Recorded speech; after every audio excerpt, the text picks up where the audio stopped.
Niall Stanage, White House columnist at thehill.com. Niall, thanks for staying with us on this, and let's talk about Project 2025. Niall, former President Trump repeatedly trying to distance himself from this controversial plan. Is this hard to do when JD Vance writes the foreword for the Project 2025 Architect's book this week?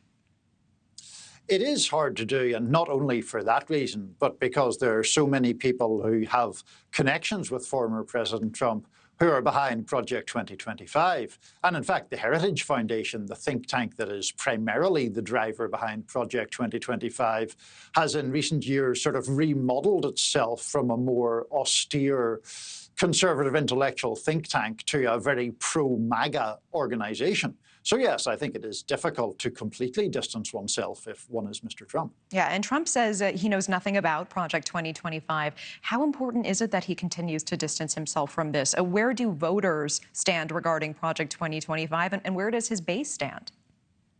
So that's actually a little bit of a complicated question in relation to Mr. Trump himself. And I say that for this reason, Natasha. He can say, and he does say, that he doesn't have anything to do with Project 2025, and he can create separation to that degree. In fact, though, he himself has said things in interviews that are broadly similar, or at least similar in tenor, in a Time magazine interview in April, for example. He said he would be open to firing US attorneys who did not prosecute people at his behest. He said that he wanted to mount the largest deportation operation in American history. He said he would be open to pardoning anyone convicted of January the 6th offences. So at a certain point, I wonder, is it the label Project 2025 that he wants to create the distance from? Is there polling somewhere on either side that suggests that label scares voters more than Democrats simply saying that former President Trump wants to implement a radical agenda, as they see it? Yeah, if Trump were to be elected and then followed this agenda outline, could anything be done to stop it? Well, it would face court challenge in some respects. I mean, there are clearly not just liberals, but other sort of civic groups who would push back very hard against the idea of almost unlimited executive power. But it is, of course, entirely plausible that after November's election, the Republicans would have majorities in the Senate and the House, as well as the presidency if Mr. Trump won.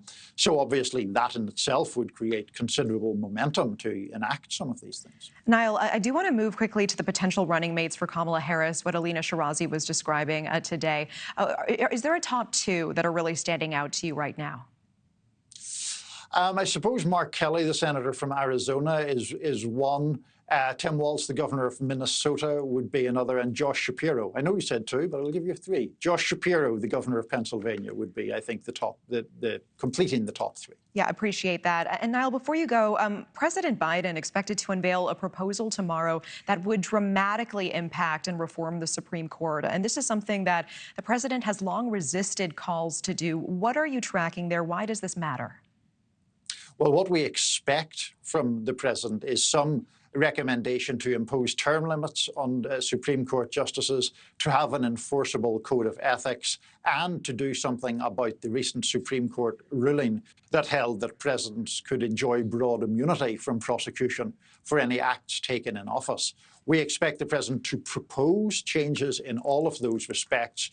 Whether he can actually enact them is an entirely different matter. Certainly. Niall Stanage, as always, thank you so much for your time.